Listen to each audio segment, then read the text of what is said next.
자, 그동안 우리는 이 변화와 도전이라고 하는 주제를 가지고 이 성품의 변화에 대한 내용들을 이 새벽 기도 시간에 함께 살펴보았습니다. 기본 성품으로 신뢰와 긍정의 마음을 다루었고요. 우리 태도 성품으로는 경청과 성실함, 그리고 오늘은 우리 마지막 시간으로 이 생활에 대한 성품, 이 절제에 대해서 생각을 해 보려고 합니다. 물론 이 외에도 달아야 될 많은 성품들이 있습니다. 우리 제한된 시간 또 한 주 동안의 기도이기 때문에 특별히 이렇게 선별해서 우리가 다루었고요. 오늘 이 성품에 대한 것들은 나중에 기회가 되면 우리 수요예배 시간이나 이런 시간들을 통해서 함께 또 생각하면서 기도 제목으로 삼으려고 합니다. 자, 어찌 되었건 우리는 이번 한 주 동안 변화를 위한 시도를 했고요. 이 새벽 기도를 도전해서 오늘 마지막 시간을 맞이했습니다. 부디 바라기는 이것이 여러분들의 일생의 마지막 새벽 기도가 되지 않기를 축복합니다. 네, 우리 쭉 이어졌으면 좋겠고요. 그럼에도 불구하고 우리 단기적이지만 또 이런 변화와 도전을 시도하는 것이 참 중요하다는 생각을 합니다. 왜냐하면 이런 짧고 내가 구체적으로 할 수 있는 어떤 변화와 도전을 시도해서 한번 성공하잖아요. 그러면 또 다른 것을 시도해 볼 만한, 도전해 볼 만한 마음이 생기는 거죠. 그때 나 그거 일주일 새벽 기도도 했었어. 요번에는 한번 40일 도전해 보자. 올해는 좀 1년 한번 도전해 보자, 이런 마음들이 생길 수 있는 거죠. 그런데 뭐를 하다가 조금 하다가 실패하고 조금 하다가 포기하고 그러면 또 다음번에 할 마음이 생기지 않는 거죠. 우리는 도전해 봐야 내가 어느 정도 수준인지 얼마만큼을 할 수 있는지를 또 가늠하게 됩니다. 그런 의미에서 우리가 이런 변화와 도전을 시도하는 것은 참으로 중요하다고 생각합니다. 특별히 올해 우리 특별 새벽 기도회에는 여러분들이 그런 변화와 도전을 하려고 하는 이 굳은 투지가 엿보여서 참 저는 은혜가 되고 좋았습니다.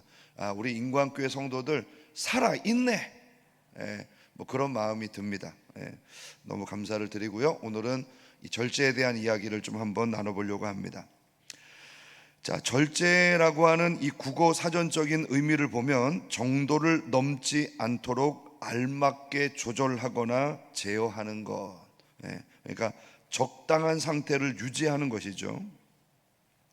그래서 또 다른 절제의 정의는요, 적절하게 가장 좋은 상태를 유지하는 것이다, 이렇게 표현하기도 합니다.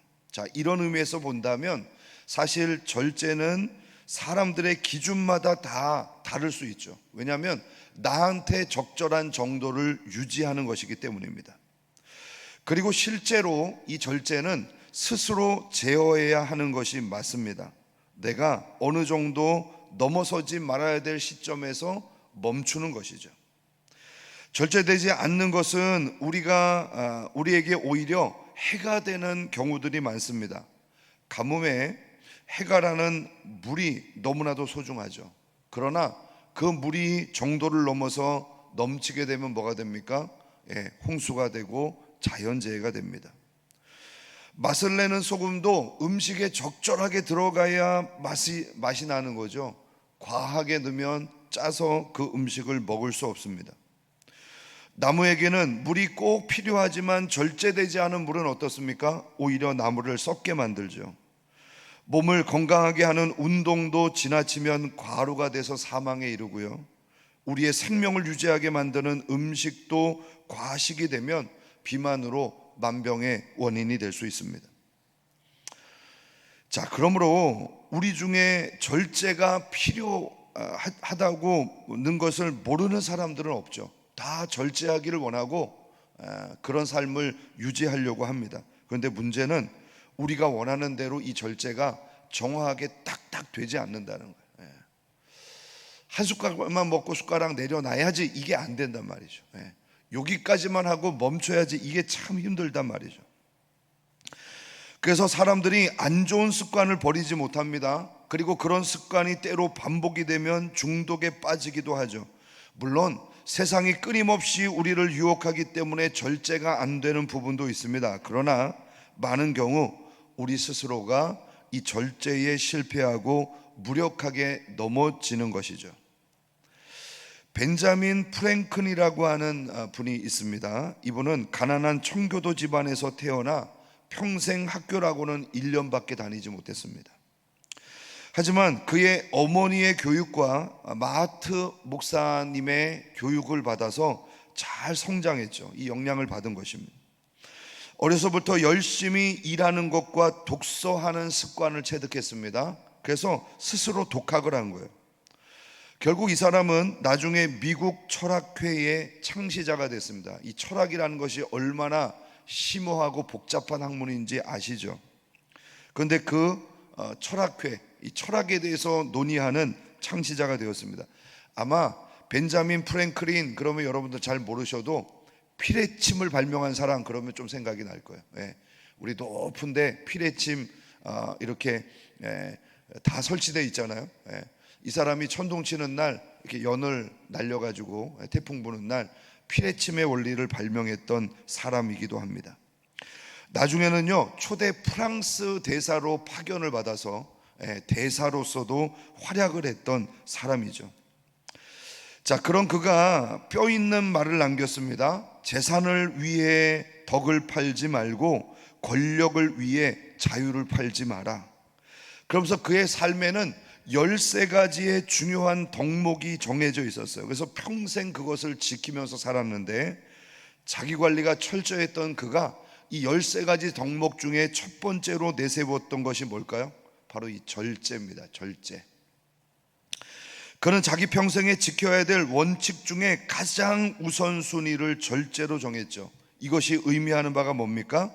절제가 삶의 성공의 가장 기본적인 덕목이라는 것입니다. 바울은 고린도전서 9장 25절에서 이기기를 다투는 자마다 모든 일에 절제하나니 그들은 썩을 승리의 관을 얻고자 하되 우리는 썩지 아니할 것을 얻고자 하노라. 여러분, 운동선수가 절제하지 못하면, 음식을 절제하지 못하고 쉬고 싶은 마음을 절제하지 못하고 이런 절제를 하지 못하면 절대로 승리할 수 없죠. 바울은 이 원리를 신앙에도 적용하고 있는 것입니다. 우리가 새 사람으로 변화를 받아 도전하는 성도가 되기 위해서는 반드시 절제가 필요한 것입니다. 절제되지 않는 삶은 결코 승리의 면류관을 얻을 수 없습니다. 자, 오늘 우리가 함께 나누고자 하는 주인공은 다윗입니다. 다윗은 사울 왕에게 쫓기며 죽을 고비를 정말 수도 없이 넘긴 그런 사람이죠.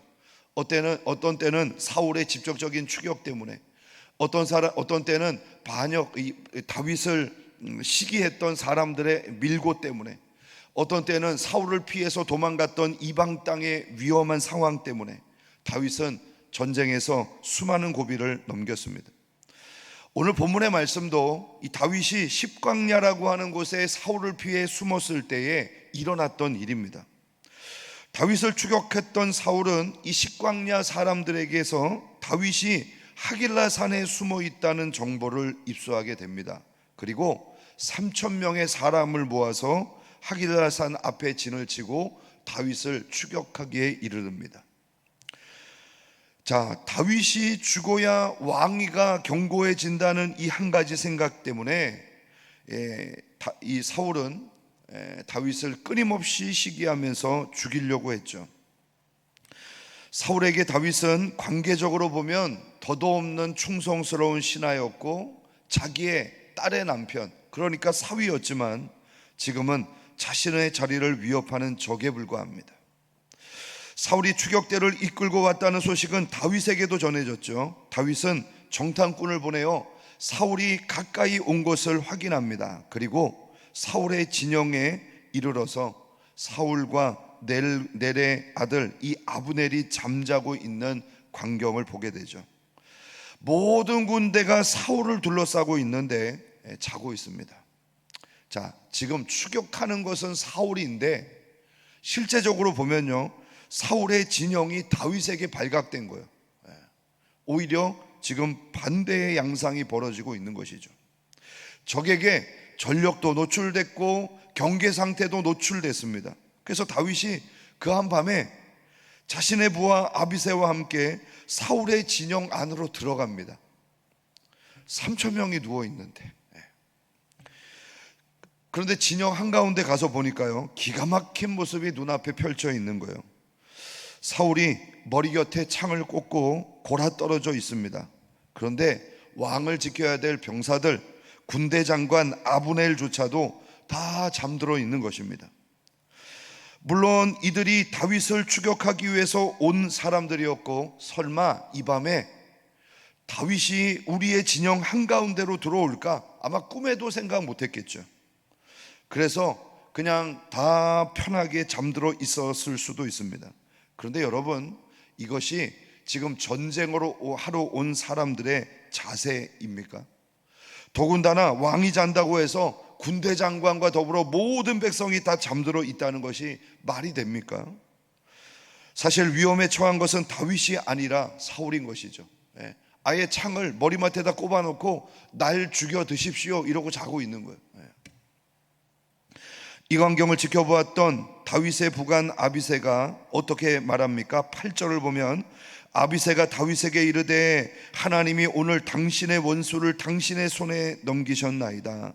그러므로 청하오니 내가 창으로 그를 찔러 단번에 땅에 꽂히게 하소서. 내가 그를 2번 찌를 것이 없으리이다 하니. 자, 이 상황을 보았던 아비새가 다윗의 원수 이 사울을 다윗에게 하나님께서 넘겨주신 것이라고 말했습니다.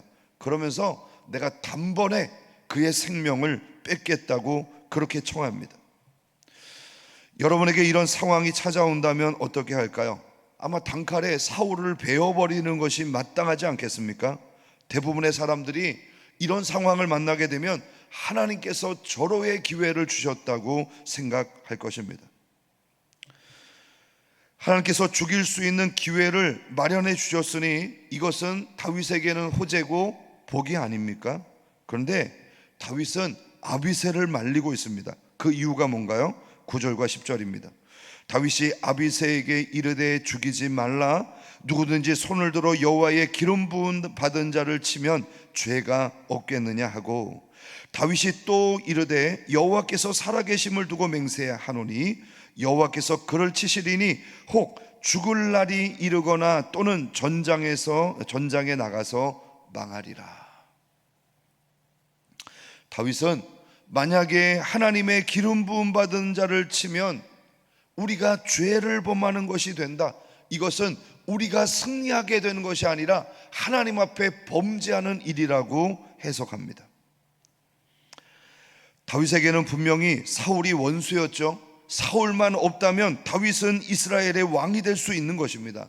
하지만 다윗은 하나님께서 기름 부어 세운 왕이라는 이 사실도 간과하지 않았습니다. 비록 자신에게는 원수이지만 그래도 하나님이 선택해서 세운 왕 아닙니까? 그 왕을 자신의 손으로 어찌할 수 없다는 것입니다. 그러므로 다윗은 원수 갚을 수 있는 이 기회를 오히려 하나님께 넘기는 것이죠. 혹여 그가 죽는 날이 이르거나 전쟁터에서 전사하게 될 것이다. 이것이 지금 이 상황을 바라보는 다윗의 해석입니다. 다윗은 자신이 사울을 치는 것이 아니라 하나님께서 결국은 그를 쳐서 죽게 될 것이라는 확신을 가지고 있었습니다. 다윗에게는 하나님께서 기름 부으신 종이니까 하나님이 알아서 처리할 것이라고 하는 분명한 확신이 있었던 것입니다. 다윗은 하나님이 보시기에도 사울이 잘못되었다고 여기신다는 것을 알고 있었던 거죠. 그래, 내가 보아도 사울이 정상이 아닌데 나를 인도하시는 그 하나님께서 이 상황을 모르겠는가? 그러면 하나님이 그를 세우셨기 때문에 그를 하나님께서 폐위하실 것이다. 그렇게 믿고 있습니다. 그리고 여기에 오늘 성경 기자는 한 가지 사실을 덧붙이고 있죠. 12절입니다. 다윗이 사울의 머리 곁에서 창과 물병을 가지고 떠나가되 아무도 보거나 눈치채지 못하고 깨어있는 사람도 없었으니 이는 여호와께서 그들을 깊이 잠들게 하셨으므로 그들이 다 잠들어 있었기 때문이었더라. 사울과 군사들이 깊이 잠들어 있었던 것은 바로 하나님께서 그렇게 만드셨기 때문이라는 것입니다.